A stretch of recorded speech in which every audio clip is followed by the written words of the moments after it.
नमस्कार, जय हिंद दोस्तों। स्वागत है आप सभी का अध्ययन गैलेक्सी यूट्यूब चैनल पर। तो आज हम बात करेंगे इतिहास के अंतर्गत सामान्य अध्ययन पार्ट 3 की, जिसमें कि 20 प्रश्न और एक अभ्यास प्रश्न है। अभ्यास प्रश्न का उत्तर आप लोग देने का प्रयास कीजिएगा। तो ज़्यादा देर न करते हुए आज का वीडियो स्टार्ट करते हैं पिछले वीडियो के अभ्यास प्रश्न से। तो सबसे पहला क्वेश्चन है जो अभ्यास प्रश्न के अंतर्गत पिछले वीडियो में पूछा गया था कि जब स्वतंत्रता की माउंटबेटन योजना स्वीकार की गई तो कांग्रेस के अध्यक्ष कौन थे। पहला ऑप्शन है सच्चिदानंद सिन्हा, दूसरा ऑप्शन है जवाहरलाल नेहरू, तीसरा ऑप्शन है ओपी अयंगर और चौथा ऑप्शन है जेबी कृपलानी। तो इसका सही उत्तर हो जाएगा चौथा ऑप्शन यानी कि जेबी कृपलानी। जेबी कृपलानी तब अध्यक्ष थे जब स्वतंत्रता की माउंटबेटन योजना स्वीकार की गई थी।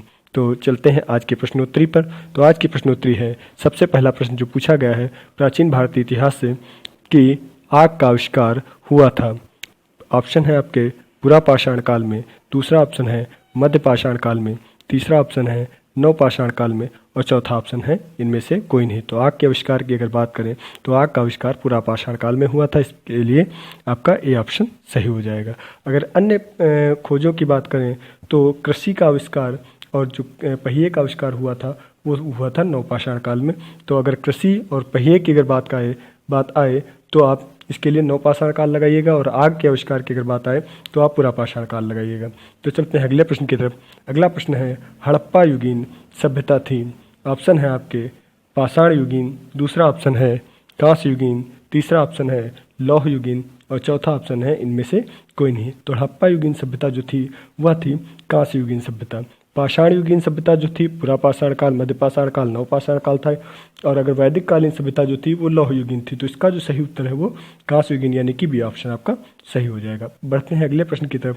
अगला प्रश्न है, सिंधु घाटी सभ्यता का प्रमुख बंदरगाह निम्न में से कौन सा स्थान था। ऑप्शन है आपके आलमगीर पीर, दूसरा ऑप्शन है चहूदरो, तीसरा ऑप्शन है लोथल और चौथा ऑप्शन है मोहनजोदड़ो। तो सिंधु घाटी सभ्यता का जो प्रमुख बंदरगाह था वह था लोथल में। अगर आलमगीरपुर की बात करें तो सिंधु सभ्यता का जो पूर्वी पुरास्थल था, जो सिंधु घाटी सभ्यता का जो फैली हुई थी उसका जो पूर्वी छोर था वह था आलमगीरपुर। और ये आलमगीरपुर पड़ता कहाँ पर है, तो ये यूपी में ही पड़ता है, मेरठ के पास में। अगर चहूदड़ों की बात करें तो चहूदड़ों में प्रसाधन के जो साक्ष्य मिले हैं, जैसे कि लिपस्टिक वगैरह, सिंधु घाटी सभ्यता के जो प्रसाधन के साक्ष्य हैं वो चहूदड़ों में प्राप्त हुए हैं।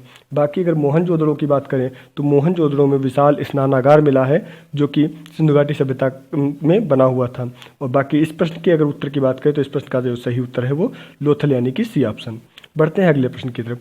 अगला प्रश्न है, ऋग्वेद में निम्न में से किस नदी का वर्णन सर्वाधिक बार किया गया है।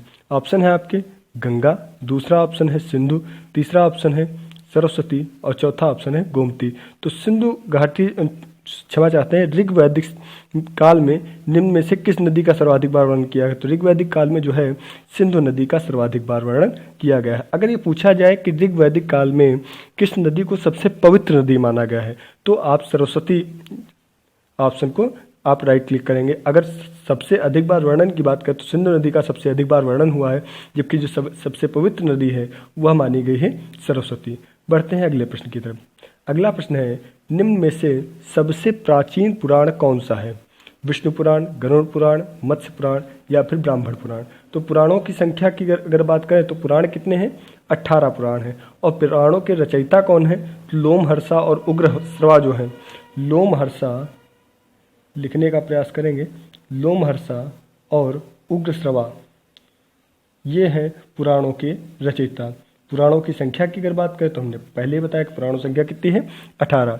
और सबसे प्राचीन पुराण कौन सा है, तो मत्स्य पुराण सबसे प्राचीन पुराण है।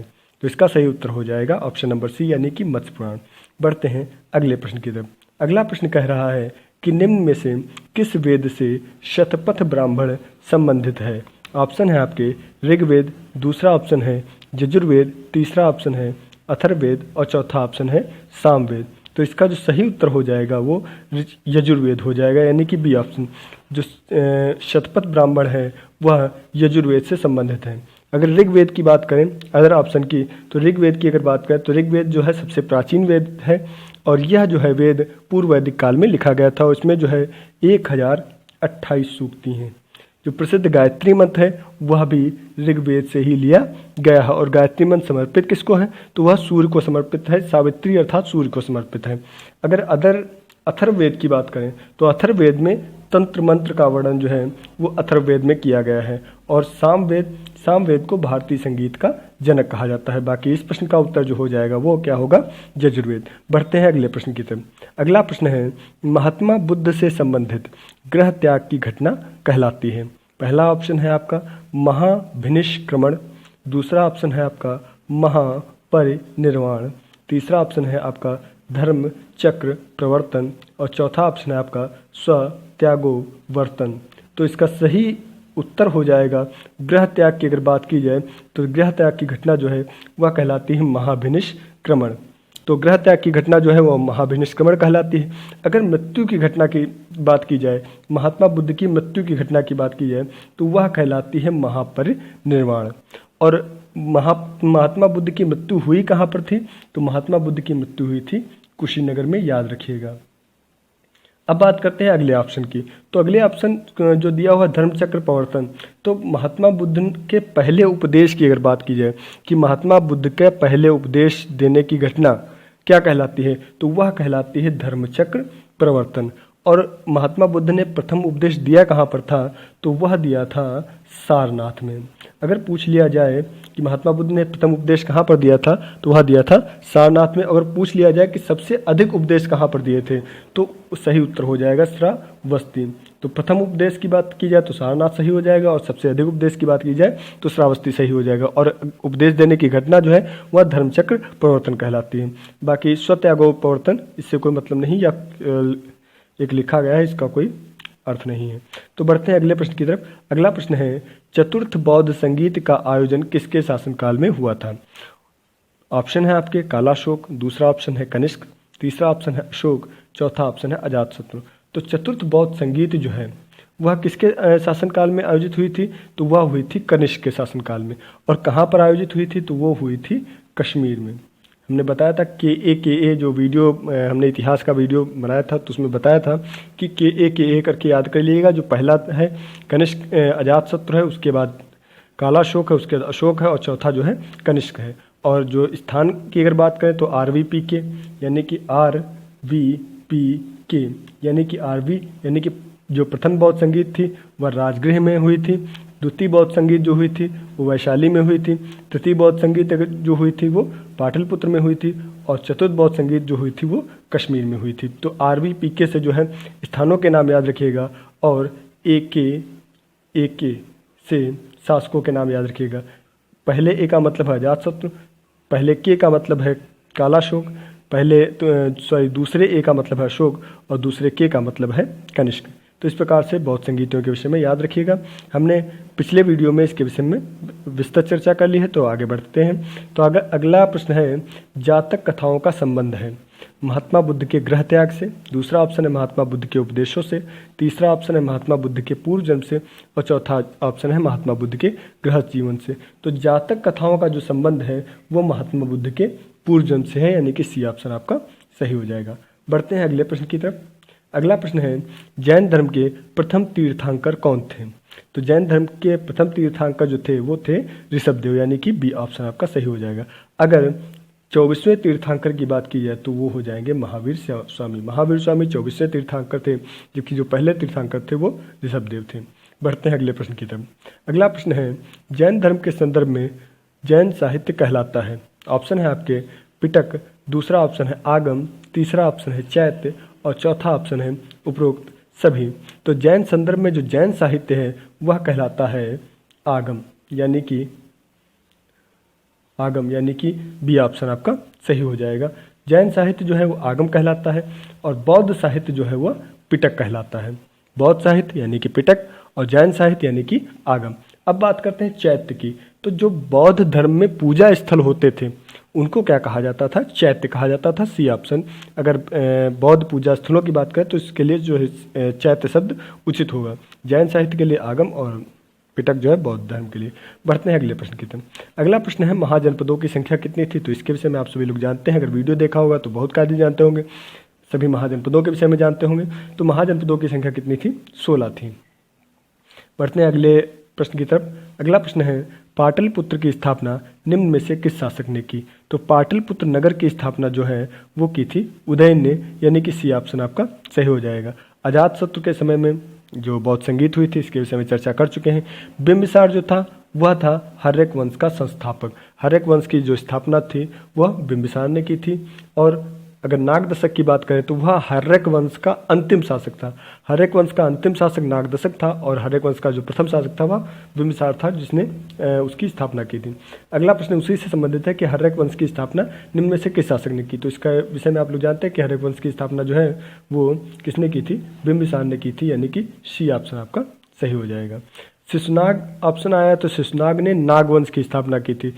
हर्यक वंश के बाद आया था नागवंश। तो हर्यक वंश का अंतिम शासक कौन था? नागदशक था। और उसके बाद शिशुनाग ने नागदशक को मरवा करके और जो नागवंश की स्थापना की थी। तो नागवंश का जो प्रथम शासक था वह शिशुनाग था, याद रखिएगा। बाकी अजातशत्रु के विषय में बात कर चुके हैं।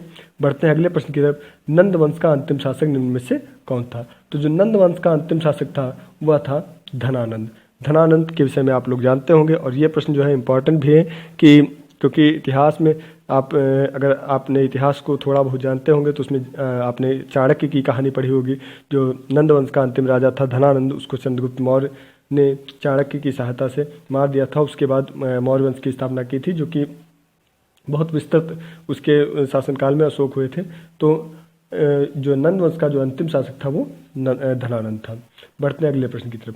अगला प्रश्न है निम्न में से बौद्धों का प्रसिद्ध ग्रंथ है? ऑप्शन है आपके उपनिषद, दूसरा ऑप्शन है वेद, तीसरा ऑप्शन है त्रिपिटक और चौथा ऑप्शन है जातक। तो बौद्धों की प्रसिद्ध रचना की बात करें तो बौद्धों के जो प्रसिद्ध ग्रंथ की बात करें तो वह था त्रिपिटक। त्रिपिटक होते कितने थे? तो 3 होते थे। कौन कौन से? तो एक था विनय पिटक, दूसरा था सुत्त पिटक और तीसरा था अभिधम्म पिटक। बढ़ते हैं अगले प्रश्न की तरफ। तो अगला प्रश्न है कि प्राचीन काल में स्रोत सामग्री लिखने हेतु प्रमुख भाषा होती थी। ऑप्शन है आपके संस्कृत, दूसरा ऑप्शन है पाली, तीसरा ऑप्शन है ब्राह्मी और चौथा ऑप्शन है खरोष्ठी। तो जो स्रोत सामग्री लिखने के जो प्रमुख प्रयुक्त भाषा होती थी वो संस्कृत होती थी, यानी कि ये ऑप्शन आपका सही हो जाएगा। बढ़ते हैं अगले प्रश्न की तरफ। तो अगला प्रश्न है सिकंदर और पोरस के मध्य युद्ध हुआ था कहाँ पर? हाइडेस्पीज में, दूसरा पानीपत में, तीसरा तराइन में और चौथा उपरोक्त में से कोई नहीं। तो इसका सही उत्तर हो जाएगा हाइडेस्पीज में, यानी कि ए ऑप्शन। बढ़ते हैं अगले प्रश्न की तरफ। अगला प्रश्न है महाभाष्य के लेखक थे? ऑप्शन है आपके पाणिनि, दूसरा ऑप्शन है पतंजलि, तीसरा ऑप्शन है व्यास और चौथा ऑप्शन है बाण। तो महाभाष्य के जो लेखक थे वो कौन थे? पतंजलि थे।